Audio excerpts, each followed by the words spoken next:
Tired? Have a coffee. Feeling sad? Order a takeaway. Feeling lonely? Watch a YouTube video. We all have our vice of choice. For me, it was social media, food and caffeine. Not even the Greek leaders or Egyptian pharaohs had access to the things we do. While elites in the Roman Empire could get a front row viewing to watch a gladiator flog a medieval peasant, you can watch a giraffe fight, an orangutan boxing match, or Eddie Hall on a rampage for free from your bedroom. The privileged ancient Greeks could enjoy some berries as a treat, but you could purchase this thing. Wealthy 18th century Americans could enjoy a luxurious imported coffee, while you can order enough pre-workout to revive 𝗲𝗃𝗶𝗃 directly to your doorstep. Great, right? I thought so too, until the lockdown when things started feeling off. Despite having more free time and fewer responsibilities, I struggled to focus on my degree. I was the most round I've ever been. I slept poorly and felt deeply dissatisfied. After going down the overstimulation rabbit hole, I was driven to make massive changes. I want to try and spark the same for you, so here's what I learned about overstimulation and how it may be ruining your health, both physically and mentally. Travel and entertainment have never been so convenient, and technology never so advanced. The average American consumes more calories than ever before. 2 hours and 24 minutes is the average time spent on social media, with 144 phone checks a day. The medical stimulant prescriptions have nearly doubled from 2011 to 2022. Yet, the number of cases of worldwide depression between 1990 and 2017 have increased by almost 50%. Perhaps none of these apply to you, but you still struggle to watch a video without going to the comments, work without caffeine, or focus without titillating music. This affects everyone, from athletes to actors. Despite access to more sources of pleasure than ever before, it seems like we're more miserable, dependent, and overstimulated. The average American is overweight, 1 in 3 report insufficient sleep, and America has hit an all-time low on the Global Happiness Report. Between 2000 and 2018, eating disorders more than doubled. Meanwhile, the leading causes of death in middle-aged Americans without a college degree are what Princeton economists refer to as deaths of despair. How can this be happening? Dr. 𝗏𝗏𝗏 suggests that these trends occur not in spite of our increased ability to avoid discomfort, but perhaps because of our efforts to evade it.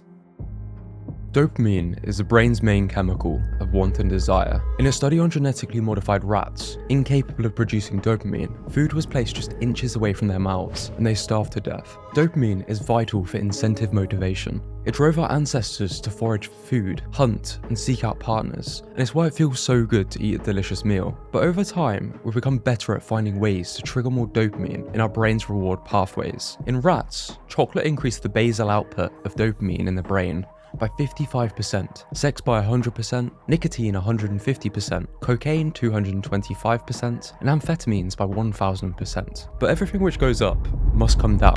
Neuroscientists have identified that both pleasure and pain are processed in the same overlapping brain regions. In other words, it operates like a seesaw, with pain on one side and pleasure on the other.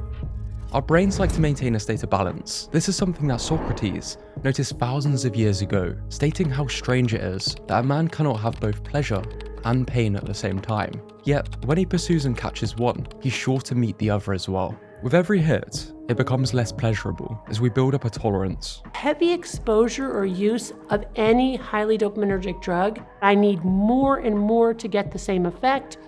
Over time, I experience less pleasure when I'm not using that drug. So you're in a dopamine deficit state. So what does that mean? That means you are more unhappy than your baseline. This is a paradox of hedonism, or the pursuit of pleasure. It can lead to anhedonia, or the inability to enjoy pleasure of any kind. And this is the dilemma today. With so much easy access to cheap thrills, our dopamine reward centers are being hijacked. In the words of Dr. 𝗏𝗏𝗏, we're like cacti in the rainforest, drowning in overabundance. But here's the thing, most of us know that Class A substances are bad. People who argue that social media is as bad as meth are probably being a bit dramatic, or that sugar's the new tobacco. While less dopamine inducing, these things are almost unavoidable. I mean, you can't just abstain from food or the internet, and because of this, addiction is much more common. It affects everyone, whether you're a doctor, a rat, or even Spider-Man. In an old study on rats, they were hooked up to a machine and could achieve stimulation by pressing a lever on either side of the cage. It was somewhat different than rewarding stimulation for food and water in that there was no satiation. Animals would continue for hours and hours and didn't seem to satiate. They didn't feel full. They would just keep doing it for long, long periods of time. They would do it to exhaustion. They then electrified the bottom of the grid, making it very painful to run across. And a rat wanting brain stimulation would brave a shock stronger than even a starving rat would brave to get food.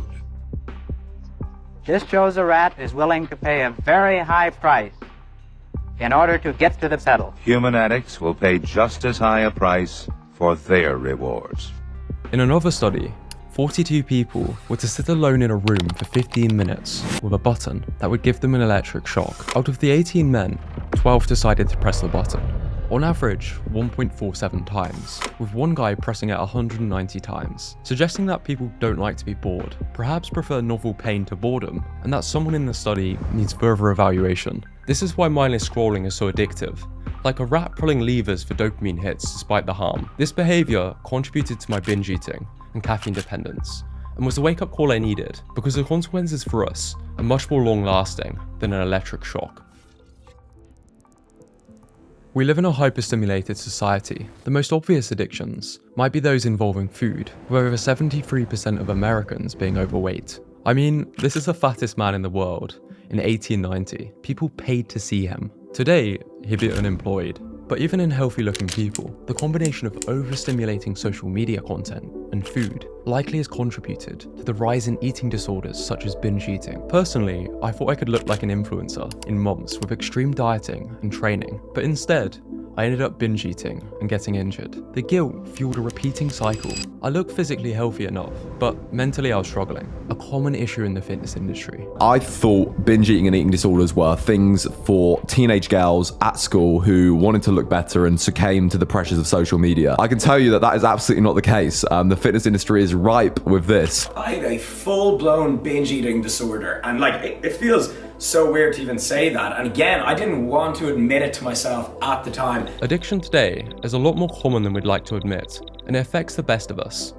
Recently, I spoke to an elite sports sleep coach, to some of the world's best footballers about this. Is addiction common in Premier League football? Common, Josh. There has been a growing addictive behaviour to a number of factors. Caffeine, sleeping tablets, melatonin supplements, CBDs, and alcohol you mentioned. Gambling. You think of a pyramid, or you think of the iceberg, and above the sea line, you can see that there's been an increase in these things being used. When you look below, it's much greater, and it's growing much faster.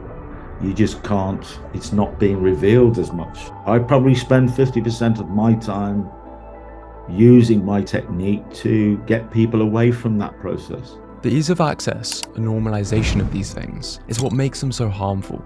So we know from the research literature that the more you use social media, the more likely you are to feel lonely or isolated. We know that the constant exposure to your friends' carefully curated positive portrayals of their life can leave you to feel inadequate and can increase rates of depression. So it's one thing to spend a couple hours at the slot machine in Las Vegas, but if you bring a slot machine with you and you pull that handle all day long from when you wake up to when you go to bed, we're not wired from it. It short circuits the brain, and we're starting to find that it has actual cognitive consequences, one of them being this sort of pervasive background hum of anxiety. Because we don't just overeat, gamble, or doom scroll to chase pleasure. Everyone's kind of hung up on dopamine, and dopamine's there, but I think a lot of the addictive qualities are about pushing the negativity away. So what we really see is a lot of emotional numbing. This avoidance worsens relationships, presence, and mental well-being. The more that we externalize our attention, we reduce process times, emotional processing in the brain. As we reduce emotional processing in the brain, what do we see? A rise in just about every mental illness characteristic. Overstimulation has also contributed to our shrinking attention spans. How could I have expected myself to read Android documentation in class when I just double scooped pre-workout, listened to 𝗲𝗄𝗎 rock hype, and scrolled social media before? Meanwhile, I'm getting notifications. It sounds incredibly obvious, but while you're engaged in bad habits, it's difficult to spot. At the time, I thought I needed CBD or nootropics, which of course did not solve my problem. Our tendency to prefer immediate rewards over larger delayed ones is known as delay discounting, and it's exploited and normalized in today's environment of overabundance. The worrying thing about habits is that they compound. If you were able to improve by 1% each day for an entire year, and those gains compound, you would end up 37 times better at the end of the year. And if you were to get 1% worse, you would whittle yourself almost all the way down to 0. Now, you might have the same question I did at the time. If overstimulation is such an obvious problem, why is no one doing anything about it?